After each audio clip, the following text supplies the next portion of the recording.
supliendo las necesidades de la gente con la verdad de la palabra de Dios.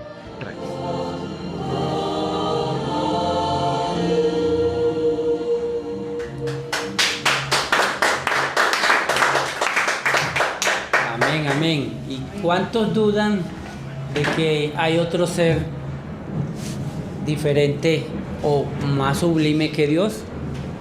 Nadie, ¿verdad? No hay otro como Él, porque Él es bondadoso, Él es bueno, y no solamente lo dice en palabras, sino con hechos.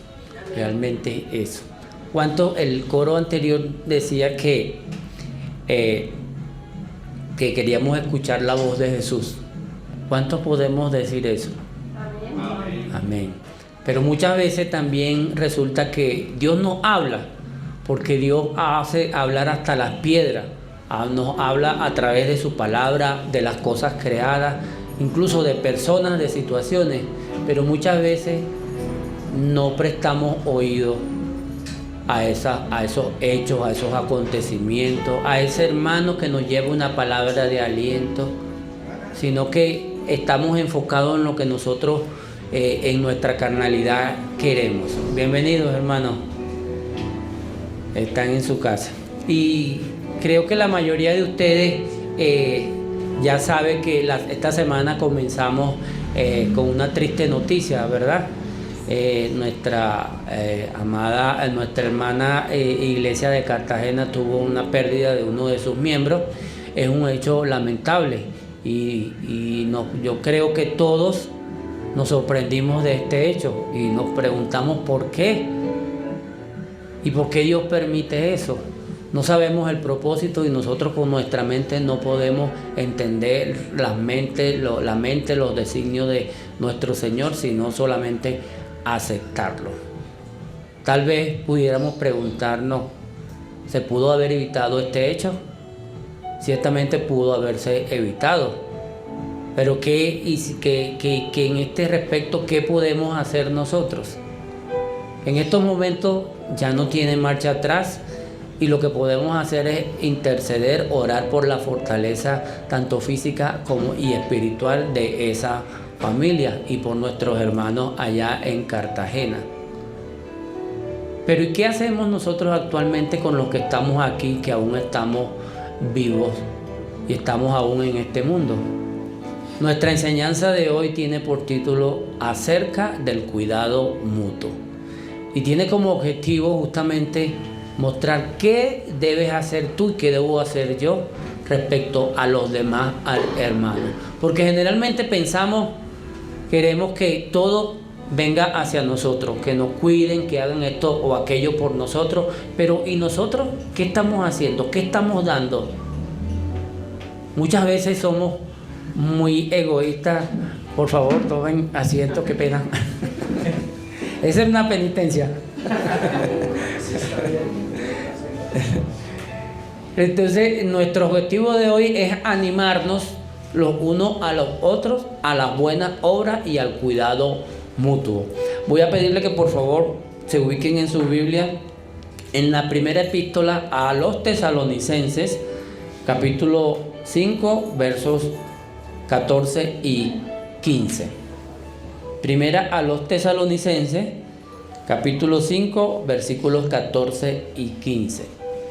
Esta es quizás una de las primeras, creo que la segunda después de Gálatas, de la epístola escrita por el apóstol Pablo.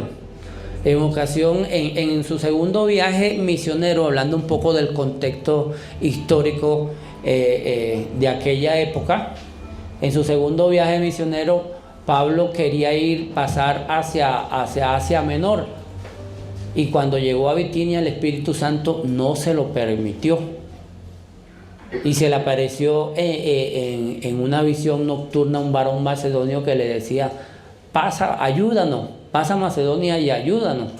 Y él, sensible a la voz y a la guía del Espíritu Santo, prontamente, dice el libro de Hechos, Lucas dice que al día siguiente zarparon. Entonces no fueron a Asia Menor como eran los planes de Pablo, sino que fueron hacia Europa. Y gracias a esa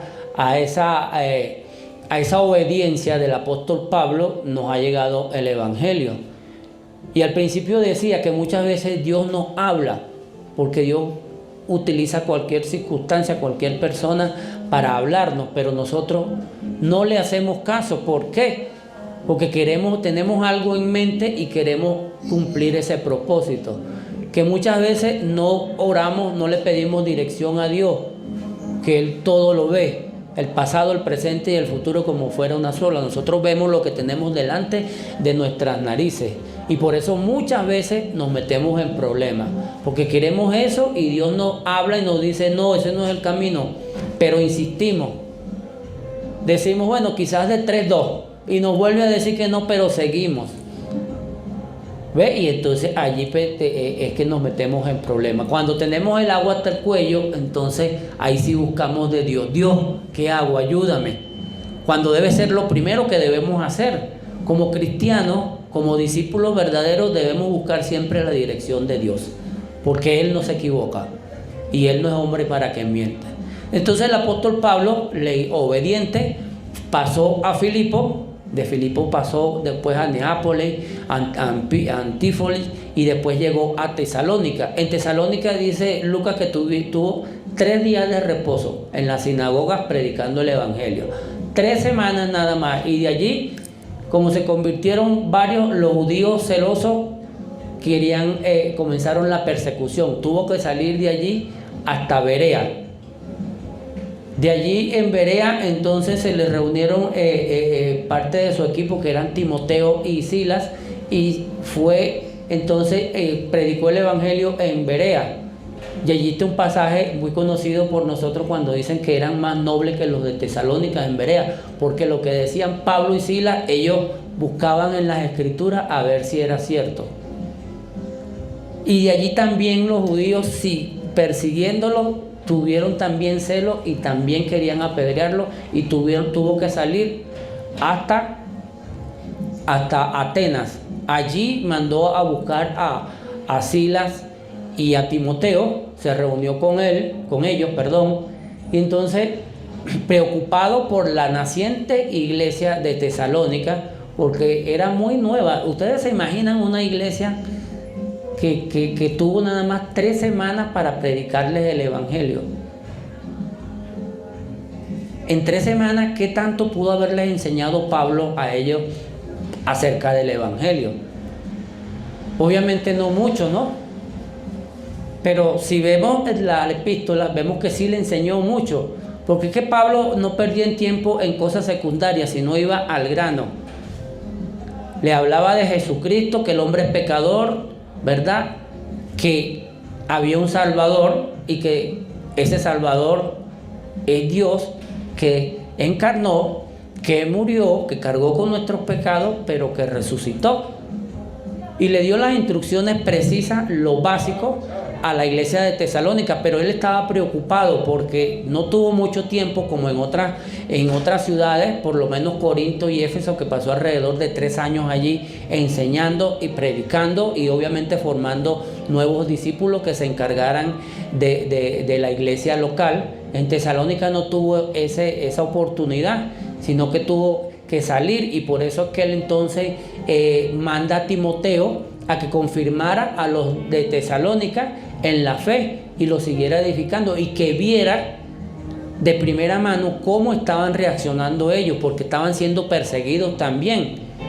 Entonces, en medio de la persecución, muchas veces muchos creyentes reniegan contra Cristo, se van otra vez al mundo, y esa era la preocupación de Pablo. De hecho, cuando Timoteo regresa, porque de Atenas pasó a Corinto, y estando en Corinto llegan Timoteo y Silas con el informe.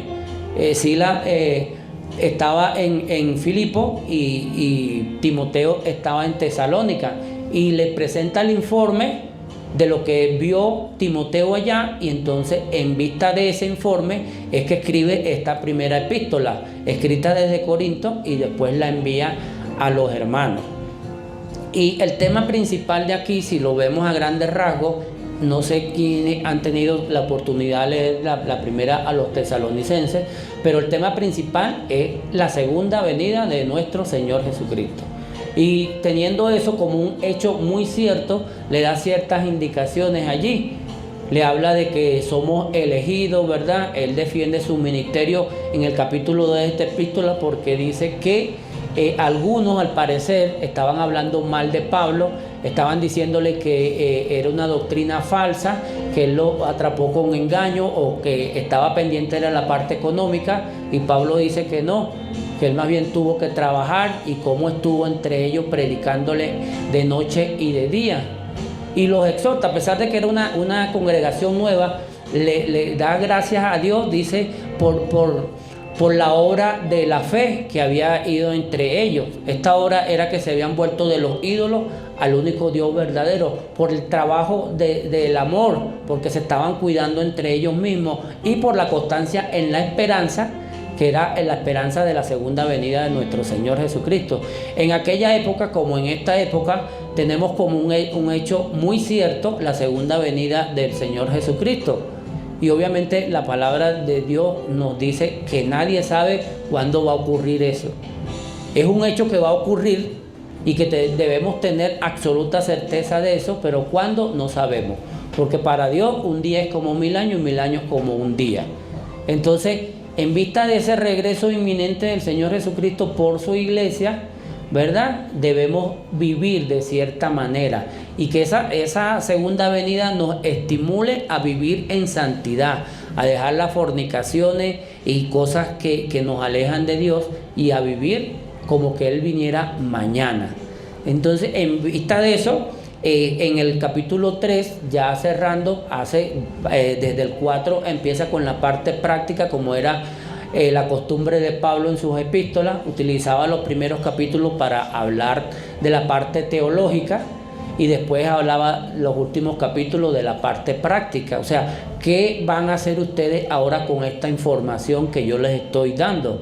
Y eso es lo que nosotros procuramos en estos tiempos cuando hacemos las enseñanzas. Les explicamos las verdades y los principios que Dios dejó establecidos en su palabra, y al final, ¿qué vamos a hacer eso? Porque es práctica. Son principios universales, no solamente para aquella época, sino para todas las épocas, para todas las naciones, para todas las culturas que hay en el mundo.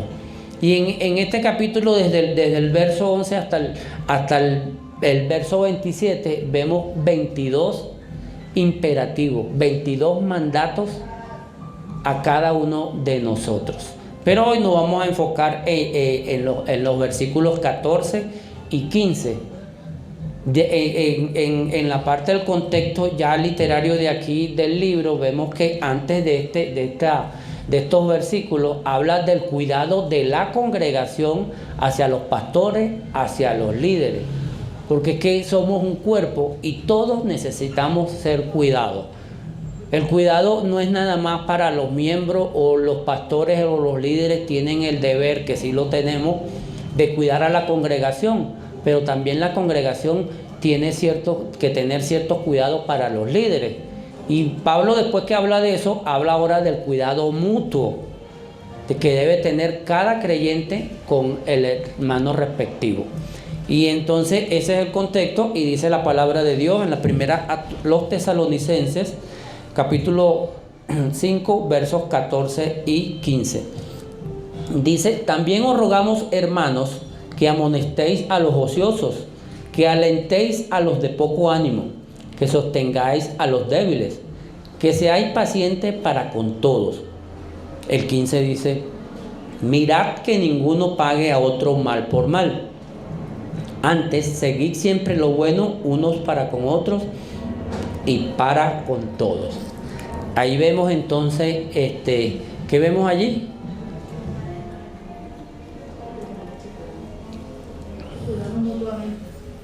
Amén, gracias Nuri. Sí, el cuidado mutuo.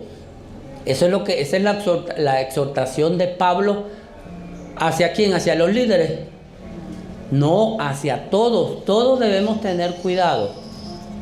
Yo no sé, aquí quiero que reflexionen un momentico, y allí donde estén piensen si ustedes están cuidándose unos con otros.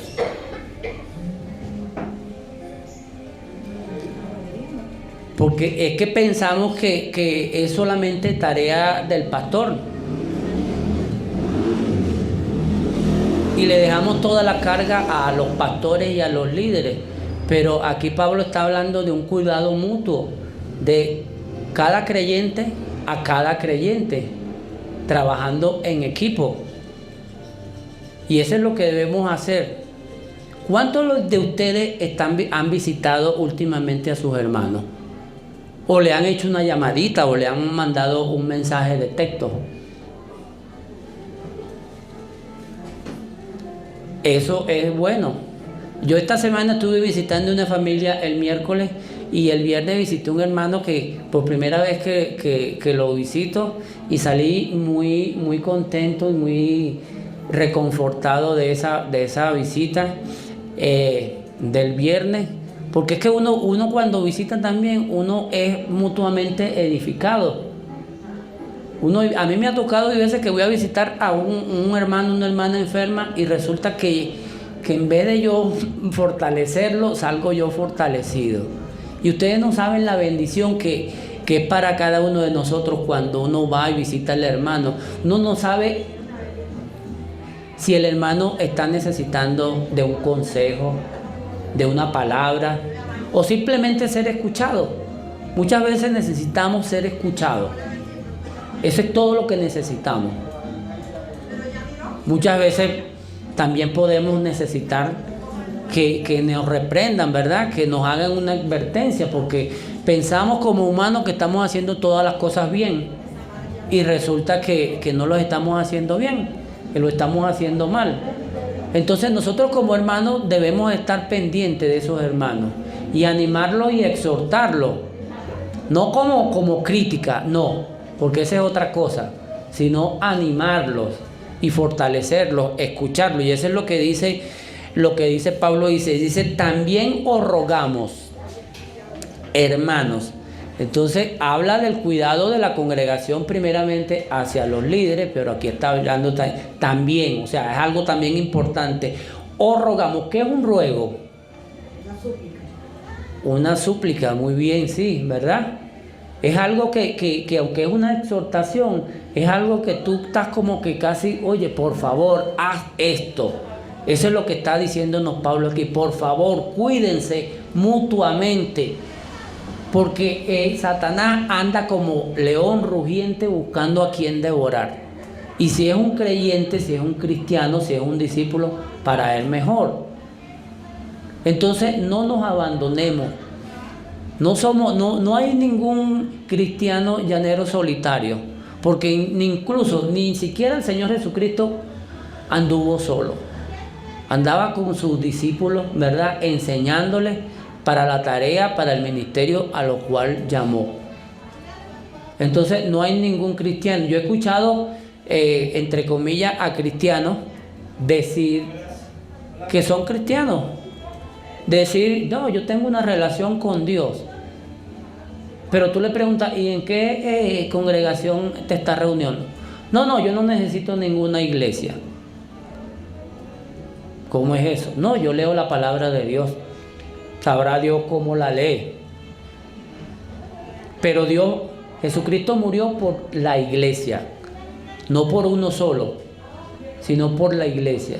Dejó la base sentada para que la iglesia se formase. E incluso dice que ni siquiera las puertas del Hades van a prevalecer sobre la iglesia. Él es la cabeza de la iglesia. Él murió por su iglesia y Él va a venir por su iglesia.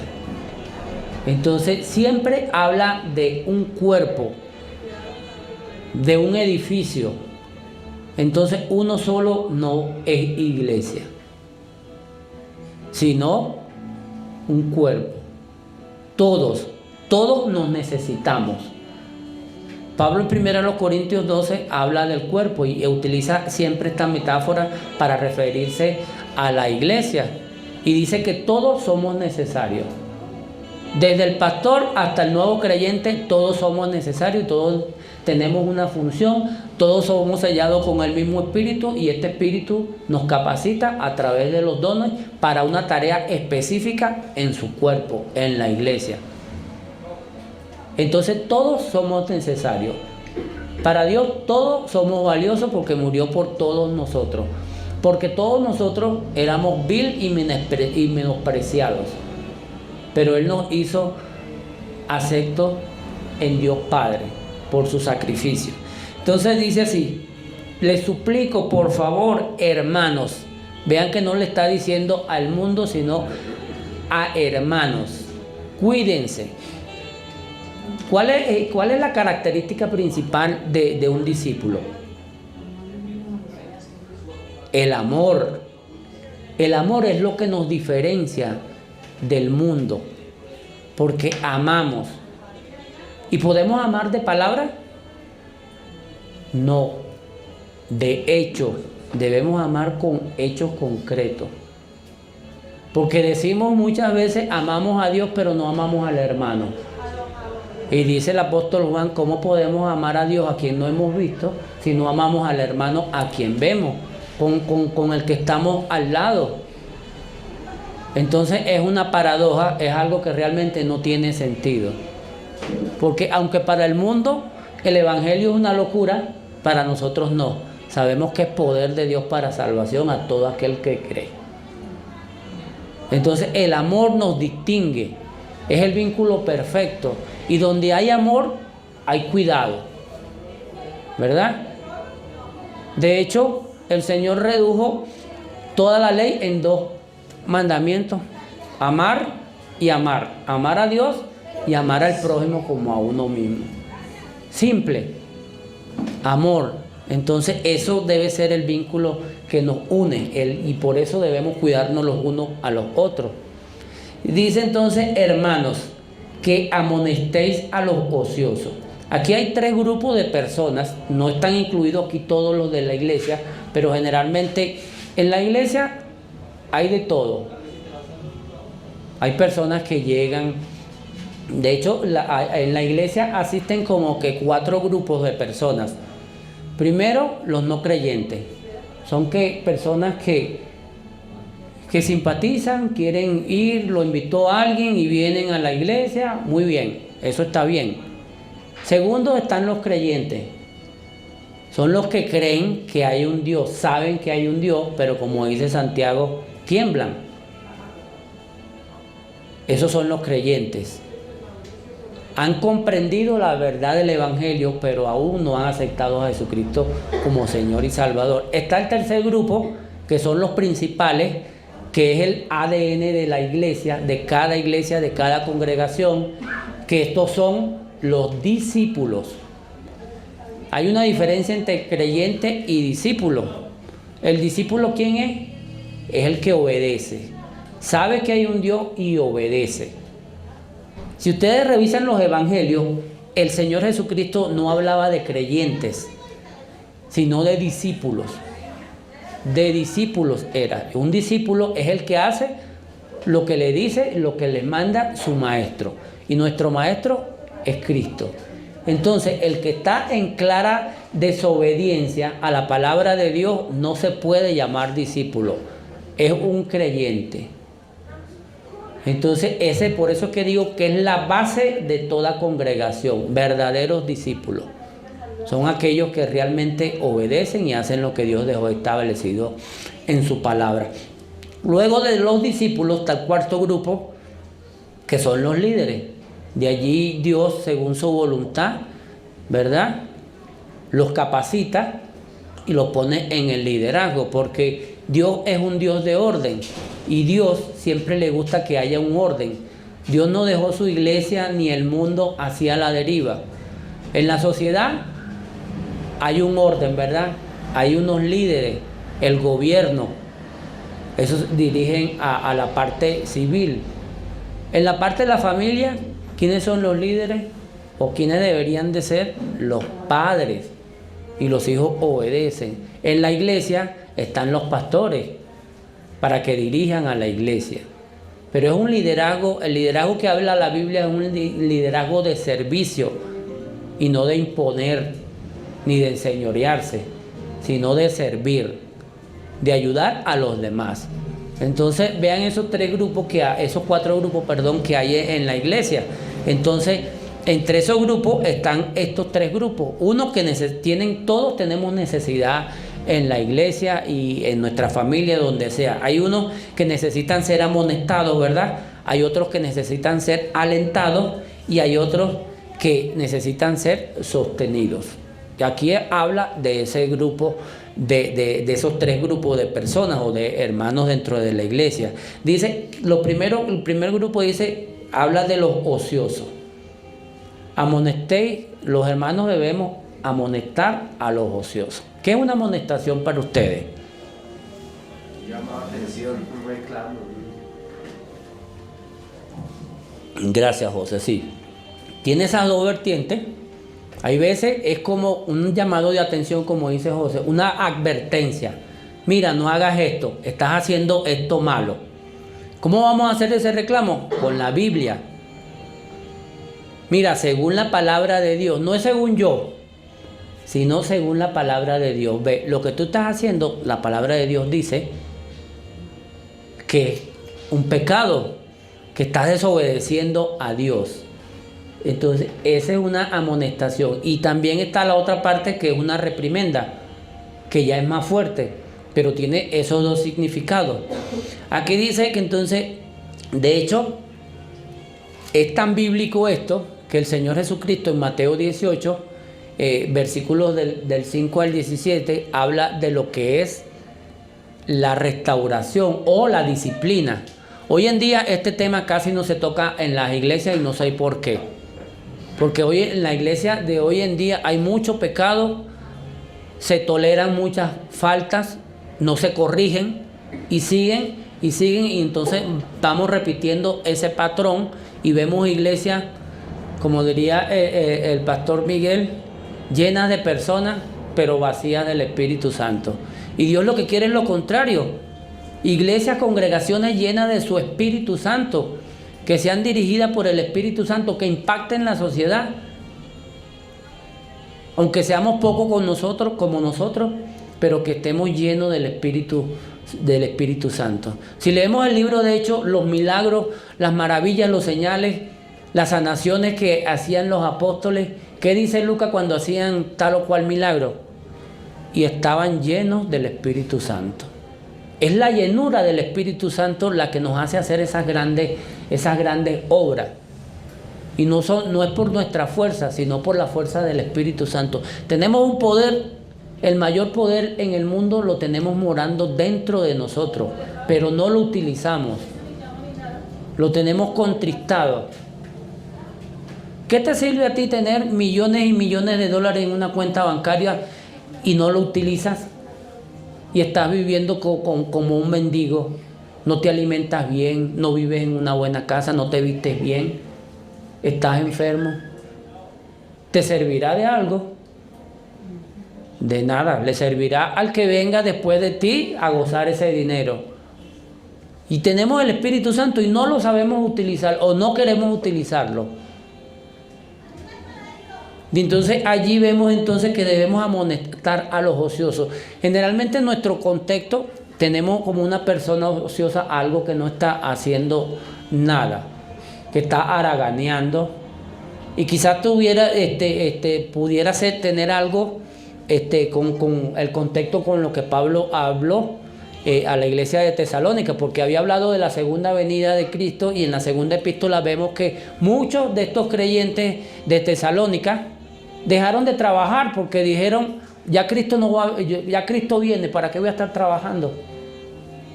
Y se dedicaban al ocio, a haraganear. ¿Y saben lo que trae el ocio? Allí nos metemos en chisme, porque para eso sí somos buenos generalmente, para llevar y para traer.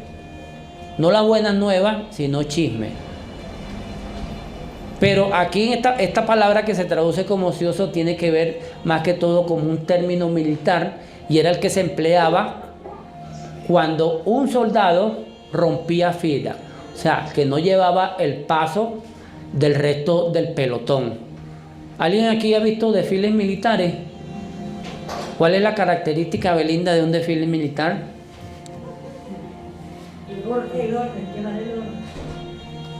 La coordinación. Sí, muy bien, gracias. Sí, orden, combinación, ¿verdad? Va todo perfecto. Ustedes desde cualquier ángulo que lo vean, todos llevan el paso. Están haciendo lo mismo. Y se ve como eso se ve bonito, como un cuerpo, una unidad. Entonces hay personas dentro de la iglesia que rompen esa unidad. Por eso que dice Pablo aquí, utiliza esa palabra ocioso. Son personas de pronto que están metiendo, yo no sé si a ustedes les ha pasado, pero han visto en las congregaciones hermanos que hoy están aquí y el pastor Miguel habló de un tema, oye, sí es verdad, salieron eso. Mañana van más adelante a otra congregación y escucharon otro mensaje, sí.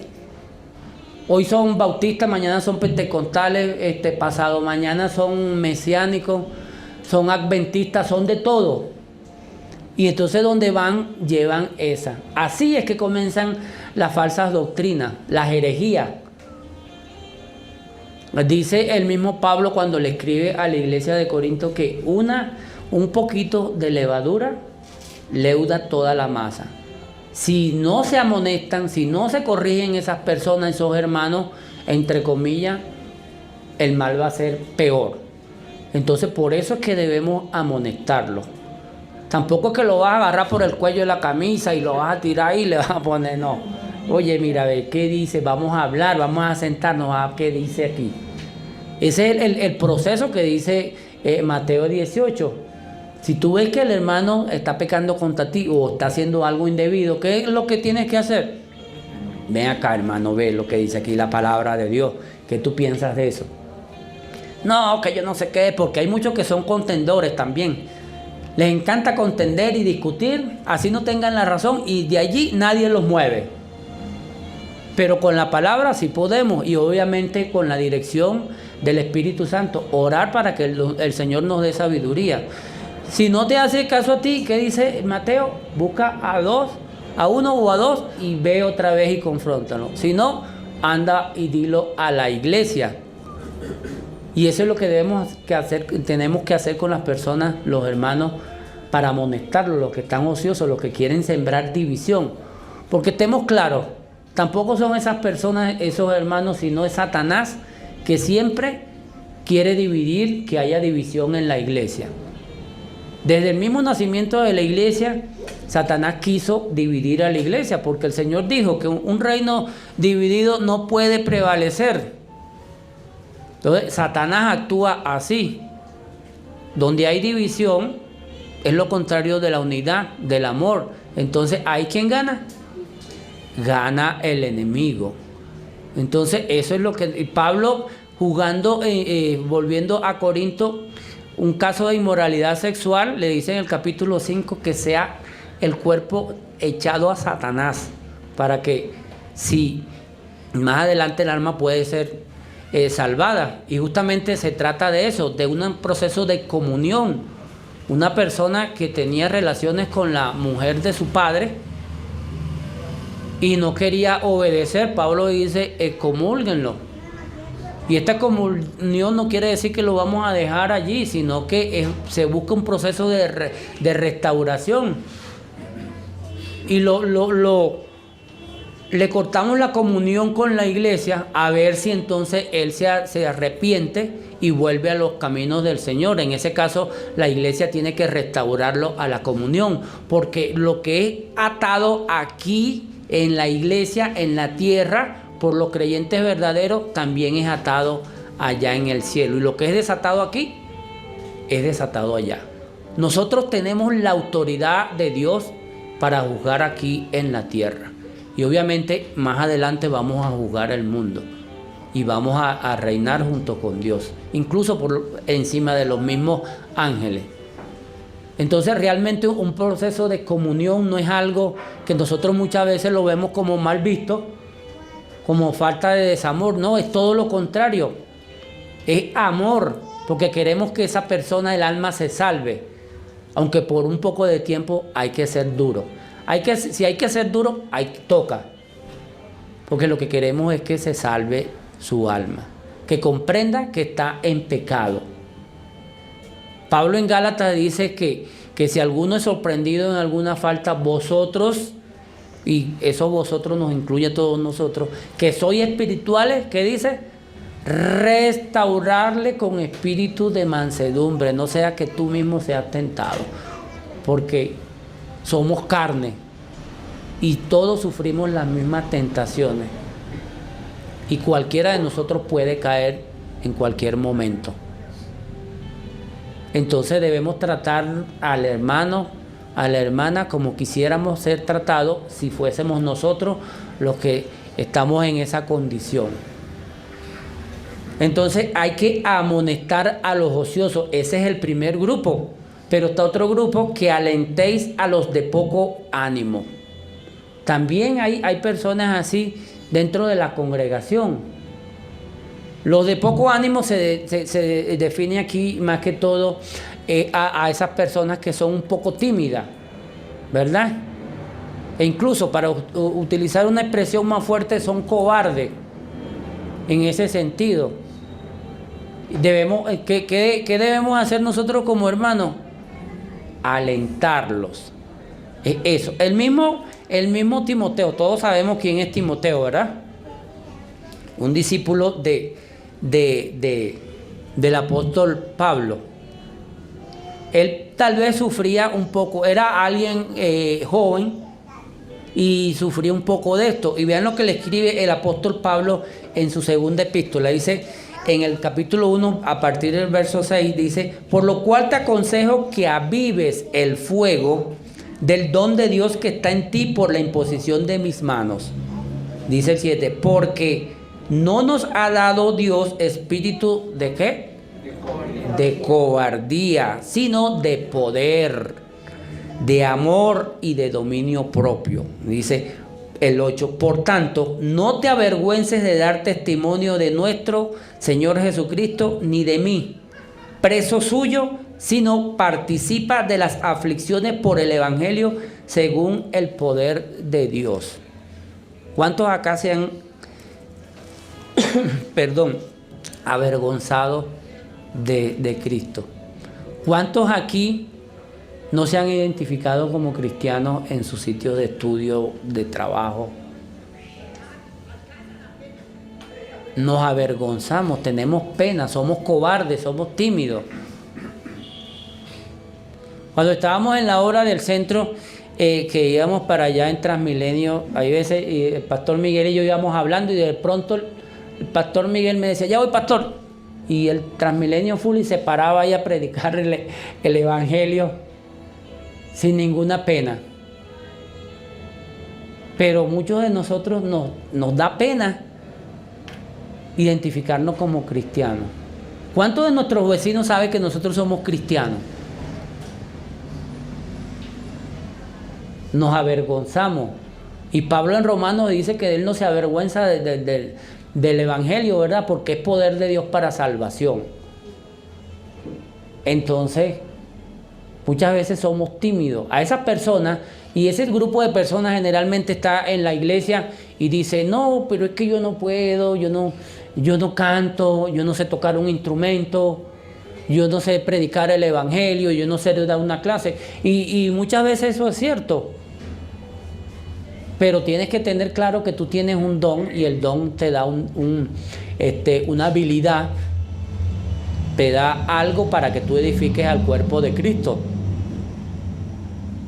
Sea lo que sea. El lavar los baños, el acomodar la silla, el trapear, eso también dignifica. Pero generalmente, como los corintios, queremos los dones más vistosos. Queremos prepararnos a dar una clase, a enseñar, a tocar, a cantar, porque son los más vistos.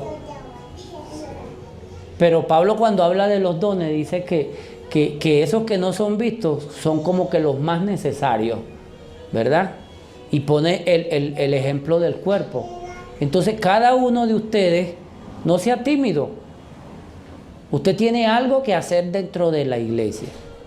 Y a los demás, a los que veamos que, oye, que yo no sirvo eso, no, anímelo, aliéntelo. Eso es lo que nos está mandando aquí Pablo, alentarlo. Quizás hay veces por nuestra salud, tenemos la salud delicada y no podemos hacer ciertas cosas, pero sí podemos hacer otras. Y es lo que le dice Pablo a Timoteo también. Porque Timoteo parece que también, a pesar de que era tímido, también tenía problemas estomacales. Entonces debemos alentarnos justamente a las buenas obras, ¿verdad?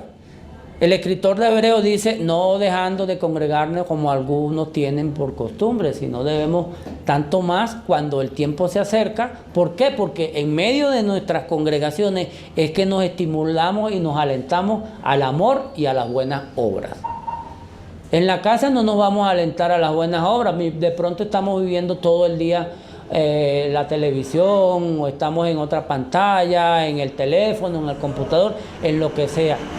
Pero no hacemos nada que edifique ni a nosotros mismos ni al resto del cuerpo de Cristo.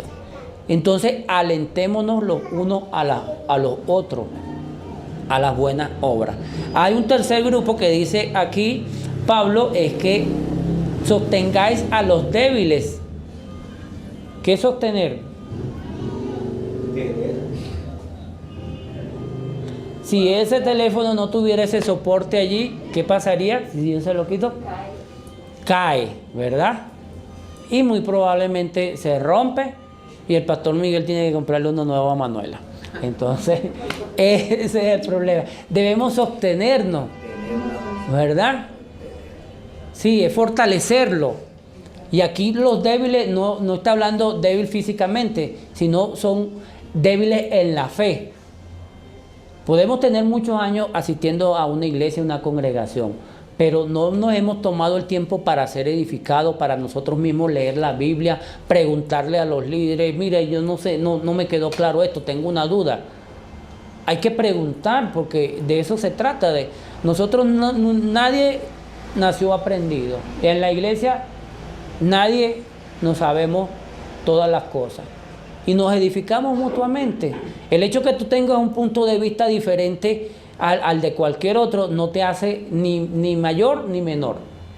Todo lo contrario, cuando todos tenemos nuestro punto de vista y lo hacemos saber a los demás y preguntamos, nos edificamos. Porque hay veces yo no estoy viendo algo que tú estás viendo.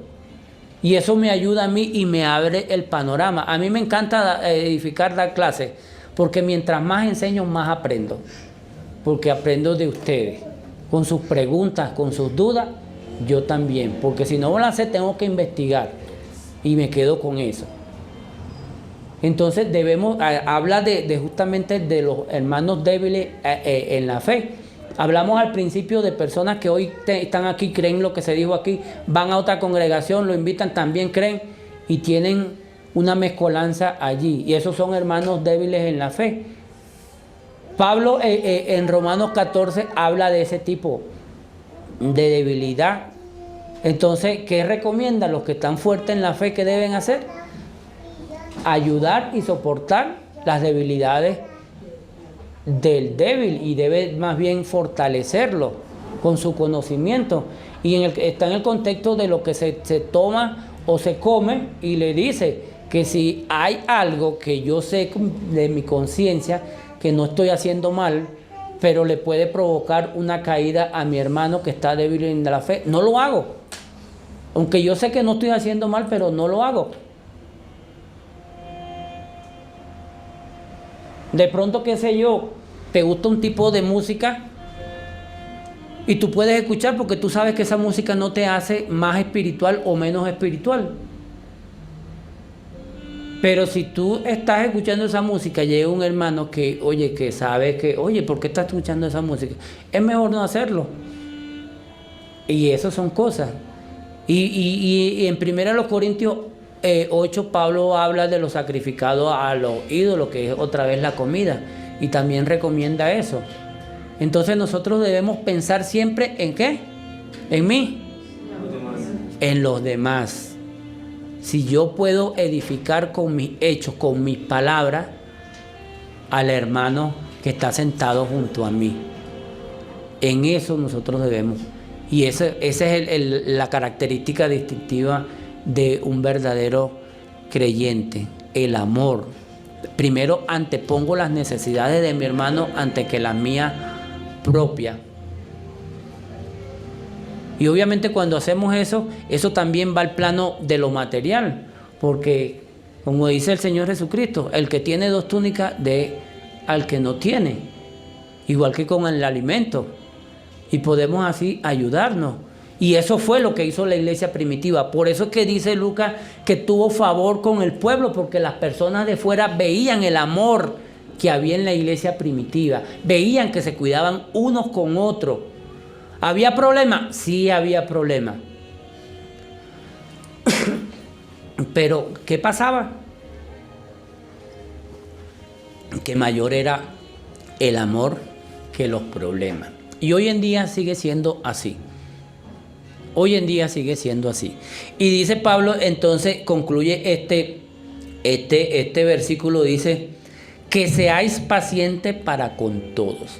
Ese es algo que tenemos problemas los creyentes, los cristianos, los discípulos, mejor dicho. Paciencia. Vivimos en una sociedad que cada vez es más express. Tenemos hambre, llamamos Rappi, llega ahí. Andamos falto de efectivo, vamos a un cajero y sacamos. Queremos todo así. Y en nuestro tiempo, todo es así. Todo gira alrededor de nosotros. Pero ¿y los demás? Les pasamos por encima a los demás. Entonces, hay este grupo de esos 3 grupos de hermanos dentro de la iglesia. Y Pablo nos exhorta aquí ¿a qué? A ser pacientes los unos con los otros. Ah, pero yo quiero que sean pacientes los demás conmigo. Pero yo, ¿cómo soy con los demás? Es algo mutuo, algo recíproco. Debemos ser pacientes. Hay 2 problemas del cristiano, que es la paciencia, que yo he visto, y en muchos casos la humildad. Pero es algo que debemos ejercitar, que debemos mostrar, porque ahí realmente estamos mostrando el amor. Y nos hemos extendido un poquito aquí en este solo versículo, pero bueno, ya el 15 es más corto. Dice entonces el 15, mirad que ninguno se refiere, valga la paradoja, a todos. O sea, cuando dice ninguno es que todos estamos incluidos allí. Ninguno, y recuerden que estamos hablando de hermanos, recuerden que esta epístola fue dirigida a una iglesia en particular y a la iglesia en general. Dice, mirad que ninguno pague a otro mal por mal. ¿Qué pasa generalmente? Que nos tomamos la venganza por nuestras propias manos. ¿Qué dice Dios en su palabra? Mía es la venganza, yo daré. Porque es que nosotros no somos quienes para tomarnos la justicia en nuestras manos. Entonces ninguno de nosotros debe pagar. Que el hermano me reviró el ojo, que me quitó, no me saludó. ¿Qué es lo que tú tienes que hacer? Saludarlo, ¿verdad? Darle un abrazo, hermano, ¿cómo estás? Que Dios te bendiga. Vamos allí y nos tomamos un tintico. Un almuercito, sí. Oye, dice Pablo en Romanos que haciendo esto, ¿qué hace? Ascuas de fuego amontona sobre su cabeza. Si es un verdadero creyente, un verdadero discípulo, tiene que reflexionar. Oye, ve, yo hice esto, y ve el hermano como que, ve cómo me está pagando. Entonces dice, y aquí dice Pablo, va a decir lo que sí debemos hacer. Antes, seguid siempre lo bueno unos para con otros y para con todos. Seguir quiere decir que es algo, un camino, una vida, ¿verdad? Es algo constante. Es algo constante. Seguid entonces, me perdí aquí. Seguid siempre, dices también siempre. No es cuestión de un día, no, es siempre. Y ese siempre significa todos los días, en cualquier lugar, en cualquier ocasión y con cualquier persona. Siempre. Entonces, siempre lo que, lo regular, lo malo, lo bueno. Y sabemos que es lo bueno, ¿cierto? Y entonces hay que seguirlo. Unos para con otros. O sea, de mí para ti y de ti para mí. Es algo recíproco, algo mutuo, como decíamos al principio, y para con todos. Entonces, ¿qué podemos concluir? Que debemos vivir en amor, que debemos mostrar ese amor con buenas obras, que sabemos que las obras no salvan, pero es una consecuencia de una nueva naturaleza redimida. Es una consecuencia de que el Espíritu Santo mora en ti. Es una consecuencia de haber creído en Jesucristo y haber sido transformado por el poder de su palabra y el Espíritu Santo. La pregunta es, ¿estamos haciendo esto actualmente? ¿Estamos haciendo lo correcto? ¿Estamos haciendo lo bueno? ¿Nos hemos mantenido en eso? ¿O estamos haciendo todo lo contrario? ¿Estamos señalando? ¿Estamos criticando? ¿Y estamos juzgando y condenando? Ahí está la palabra de Dios. ¿Qué debemos hacer como discípulos verdaderos? Obedecer, ¿verdad? Debemos obedecer los mandatos de Dios. No sabemos a quién podemos salvar cuando le mandamos un mensaje, le marcamos o lo visitamos. Todos tenemos días de 24 horas. Y yo le doy gracias a Dios porque estoy trabajando completamente en la obra y eso me permite tener más libertad que ustedes, más tiempo disponible para visitar a los hermanos. Pero créanme que realmente es algo que lo llena primeramente a uno, el poder visitar a familias, a hermanos y compartir con ellos. Porque realmente eso nos edifica. Y es un mandato bíblico que debemos hacerlo. Entonces, de verdad, reflexionen y estamos a tiempo de hacer esos cambios. Y no esperar que pase una tragedia como sucedió a principios de semana para lamentarnos. Ay, ¿qué podemos hacer? Ya no podemos hacer nada. Pero hoy podemos hacer algo por el que está a tu lado, por tu hermano que está en una cama postrado con una enfermedad. Hoy es un buen día para comenzar a mostrarnos ese amor que decimos tener por Dios y por los hermanos. Oremos. Padre, queremos reconocer que tú eres la prueba máxima de amor. Señor, porque tú moriste por nosotros. Señor, porque tú no nos preguntaste a nosotros: José, ¿quieres que muera por ti? Miguel, ¿quieres que muera por ti? No. Tú moriste por nosotros. Tú entregaste tu vida de forma voluntaria para volverla a tomar porque nadie te la quitó. Tú tenías poder para entregarla y para volverla a tomar. Tú nos diste ejemplo de servicio, de amor sacrificial, Señor. Tu palabra dice que el amor es sufrido. No es fácil amar. No es un sentimiento, no es una emoción, es una decisión. Y cuando decidimos amar, debemos hacerlo realmente con hechos que muestren que es amor. Perdónanos, Señor, cuando no hemos actuado como un cuerpo, cuando no nos hemos preocupado por las necesidades del hermano, sobre todo la parte espiritual. Señor, permítenos darnos el tiempo necesario, que tengamos la disposición de visitarnos, de llamarnos los unos a los otros. Que si hay necesidad de ser amonestados, que se haga con amor. Que si hay necesidad de ser alentados, que lo hagamos con amor. Que si hay necesidad de ser sostenidos, que lo hagamos con amor, sabiendo que te servimos a ti y no servimos al ojo humano, sino a un Dios que es omnisciente y omnipresente, y que no podemos hacer nada en lo oculto que no sea manifestado.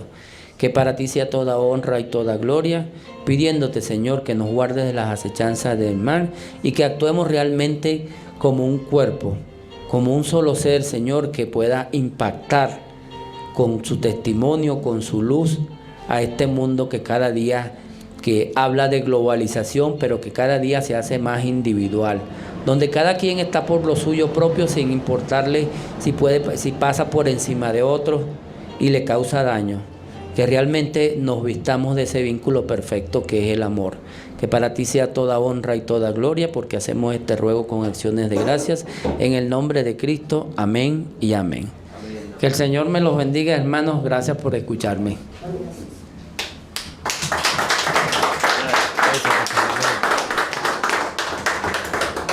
Muchísimas gracias, Pastor José. ¿Cuántos hemos sido bendecidos con ese mensaje de exhortación, de edificación?